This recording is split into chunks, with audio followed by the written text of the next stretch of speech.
Hello मेरे प्यारे बच्चों, कैसे हैं आप सब। आप सबका स्वागत है आपके प्रिय channel PC group online classes पर।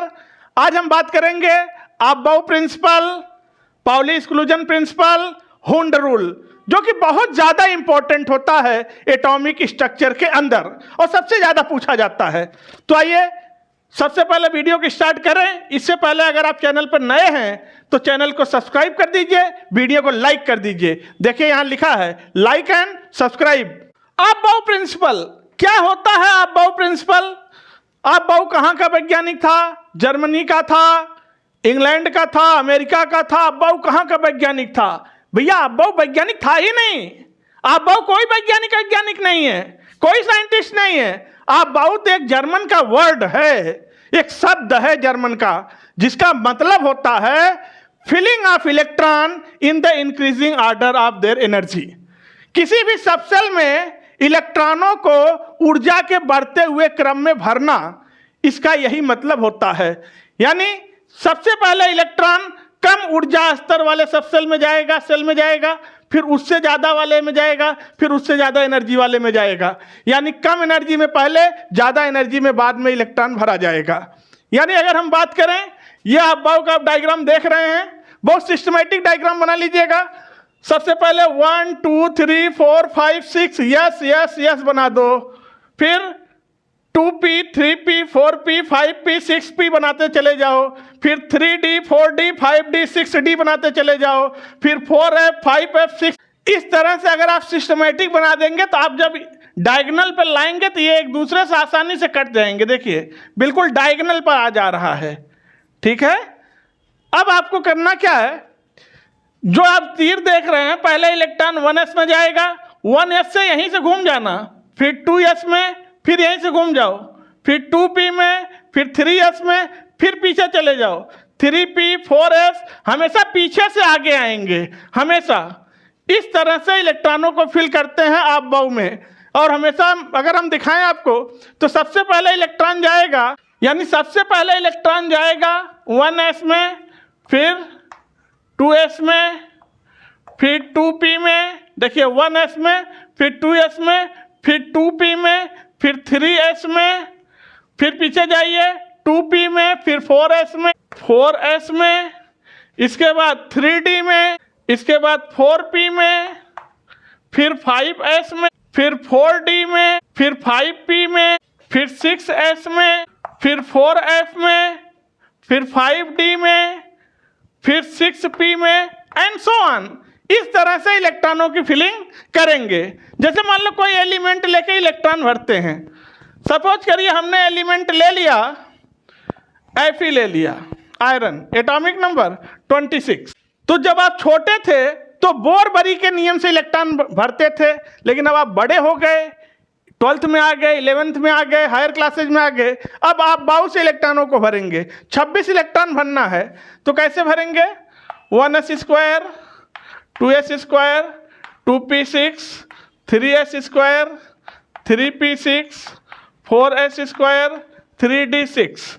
देखिए 26 इलेक्ट्रॉन हो गया, 6 4 10, 10 20 और 6 26। चूंकि यस में मैक्सिमम 2 इलेक्ट्रॉन जाएगा, पी में मैक्सिमम 6 इलेक्ट्रॉन जाएगा, डी में मैक्सिमम 10 इलेक्ट्रॉन जाएगा और एफ में मैक्सिमम 14 इलेक्ट्रॉन जाएगा।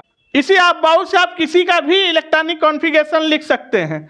मान लीजिए मैग्नीज का लिख रहे हैं, एटॉमिक नंबर 25, तो कैसे भरेंगे? पहले 1s स्क्वायर, फिर 2s square, 2p6, 3s square, 3p6, 4s square, 3d5, 25 electron हो गया, 10 20 और 5 25। बस जो एक्सेप्शनल केसेज होते हैं उनमें थोड़ा ध्यान देंगे, उनको अलग से कर लेंगे। बाकी सारे के सारे एलिमेंट का इलेक्ट्रॉनिक कॉन्फ़िगरेशन अबाउ प्रिंसिपल से बहुत आसानी से हो जाएगा। तो ये बात तो कंफर्म हो गया, जिस सबसेल की एनर्जी कम होगी उसमें इलेक्ट्रॉन पहले जाएगा, जिसकी एनर्जी ज़्यादा होगी उसमें इलेक्ट्रॉन बाद में जाएगा। इस चीज़ का निर्धारण भी करते हैं n+l रूल से। किससे करते हैं? n+l rule. n क्या है? Principal quantum number. l क्या है? एक्जिमुथल क्वांटम नंबर। मान लीजिए आपसे पूछा जाए, 2 सबसेल देकर, ये है 3s और ये है 4p, पूछा जाए कि पहले इलेक्ट्रॉन किस में भरा जाएगा, तो सबसे पहले आप एनर्जी निकालिए। क्यों? क्योंकि n+l डायरेक्टली प्रोपोर्शनल होता है एनर्जी के। जिसका n+l वैल्यू ज़्यादा आएगा उसकी एनर्जी ज़्यादा होगी, एनर्जी ज़्यादा होगी तो इलेक्ट्रॉन बाद में भरा जाएगा। ठीक, तो पहले एनर्जी निकाल लीजिए। तो यहाँ पर 3 और l s के लिए 0 होता है, तो वैल्यू कितनी आ गई 4।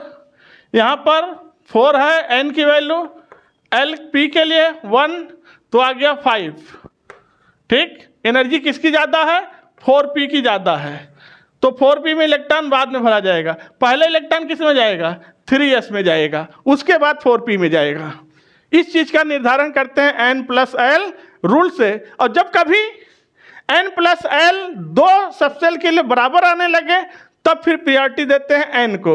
जिसका n ज़्यादा होगा उसमें इलेक्ट्रॉन देखेंगे, उसकी एनर्जी ज़्यादा होगी। अब आ गया Pauli's exclusion principle. Pauli's exclusion principle क्या कहता है, बहुत ध्यान से समझ लेना, बस 2 लाइन में ही समझ जाओगे आप। पाउलीज एक्सक्लूजन प्रिंसिपल कहता है किसी भी सबसेल में अगर एक ऑर्बिटल की हम बात करें तो किसी एक ऑर्बिटल में मैक्सिमम 2 इलेक्ट्रॉन रह सकते हैं, वो भी अपोजिट स्पिन में, एक क्लॉकवाइज तो दूसरा एंटी क्लॉकवाइज। यानी किसी भी सबसेल में एक इलेक्ट्रॉन तो रह सकता है, लेकिन अगर मैक्सिमम की बात किया जाए तो मैक्सिमम 2 इलेक्ट्रॉन रह सकते हैं, या तो क्लॉकवाइज या एंटी क्लॉकवाइज। बात समझ गया?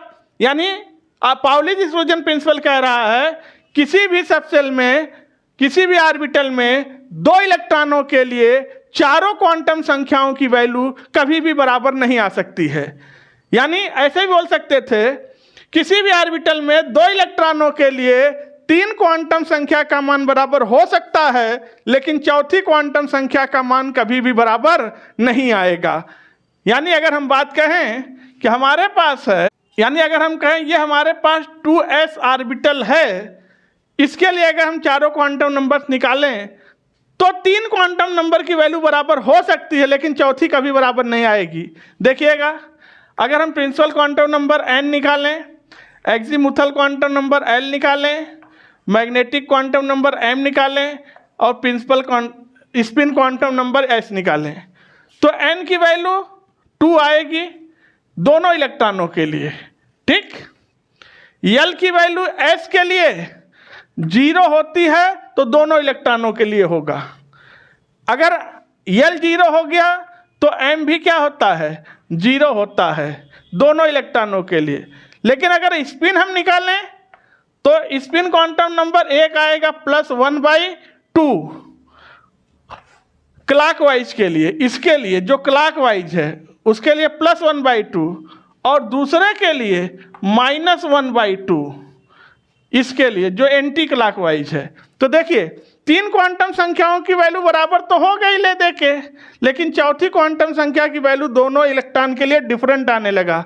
यही बात कहते हैं पाउलीज एक्सक्लूजन प्रिंसिपल में, किसी 2 इलेक्ट्रॉनों के लिए चारों क्वांटम संख्याओं की वैल्यू कभी भी समान नहीं आ सकती है, या तो 3 बराबर हो सकती है लेकिन चौथी बदल जाएगी। अब आ रहा है हुंड रूल। हुंड रूल भी बहुत ज़्यादा इंपॉर्टेंट है। हुंड रूल क्या कहता है कि किसी भी सबसेल में जब आप इलेक्ट्रॉन भर रहे हैं तो ये कह रहा है जब तक सारे सबसेल में एक एक इलेक्ट्रॉन न हो जाए तब तक इलेक्ट्रॉनों की पेयरिंग कराना अलाउड नहीं है।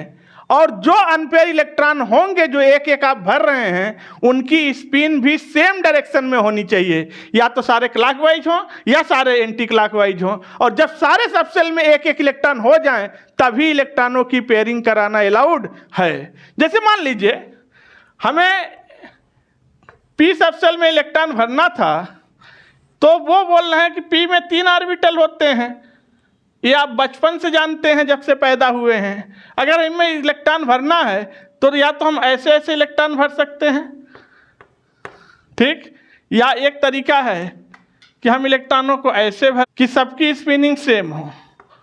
देखिए, या तो सारे क्लॉकवाइज या सारे एंटी क्लॉकवाइज। तो ये तरीका सही है, ये तरीका सही है। मान लीजिए अगर आप इलेक्ट्रॉन को ऐसे भरते, 3 इलेक्ट्रॉन भरना था, आप सोचते कि इलेक्ट्रॉनों को ऐसे भर दें, 1 इलेक्ट्रॉन, 2 इलेक्ट्रॉन, 3 इलेक्ट्रॉन। ये तरीका गलत हो गया, क्योंकि सारे ऑर्बिटल में अभी 1-1 इलेक्ट्रॉन नहीं हुआ था, आपने पहले ही पेयरिंग करा दिया तो गलत हो गया। बात समझ गए आप? आप ऐसे भी नहीं भर सकते, इस तरह भी नहीं भर सकते। आप लीजिए कि यहाँ 1 भर दिया, 2 इसमें डाल दिया, 3 हो गया। ये तरीका भी गलत है। मान लीजिए आपको डी सबसेल में इलेक्ट्रॉन भरना था। ये डी में 5 ऑर्बिटल होते हैं, आप बचपन से जान रहे हैं, 1 2 3 4 5। तो आप इलेक्ट्रॉनों को कैसे भरते? इसमें टोटल 10 इलेक्ट्रॉन हो सकते हैं, लेकिन वो 1 2 3 4 5 ये तरीका सही है। लेकिन अगर इसे आप ऐसे भर दे 1 2 3, तो ये भी आपका सही होता। सबकी स्पिनिंग सेम डायरेक्शन में होनी चाहिए। अब अगर आपसे कहा जाए कि डी में 8 इलेक्ट्रॉन भर के दिखाइए, तो डी में आप 8 इलेक्ट्रॉन कैसे भरेंगे? इस बार वो इलेक्ट्रॉन का नंबर दे दिया है 1 2 3 4 5। तो हुंड रूल से पहले 1-1 इलेक्ट्रॉन सब में डाल दीजिए, या तो सारे क्लॉकवाइज डाल दीजिए या सारे एंटी क्लॉकवाइज डाल दीजिए। जब सब में इलेक्ट्रॉन हो गया, 5 भर गया, अब पेयरिंग कराइए, चाहे इधर से कराइए चाहे इधर से कराइए, कोई दिक्कत नहीं। तो 6 7 8 ये पेयरिंग सही है। इस तरह से भरते हैं। तो इलेक्ट्रॉन को कैसे भरा जाता है, इसी के बारे में जानकारी देता है बेसिकली हुंड रूल। उम्मीद करते हैं आप समझ गए होंगे हुंड रूल। आप लोग वीडियो को लाइक कर दीजिए, चैनल को सब्सक्राइब कर दीजिए, बेल आइकन प्रेस कर दीजिए। फिर आपसे मिलते हैं नेक्स्ट वीडियो में। तब तक के लिए थैंक यू, धन्यवाद।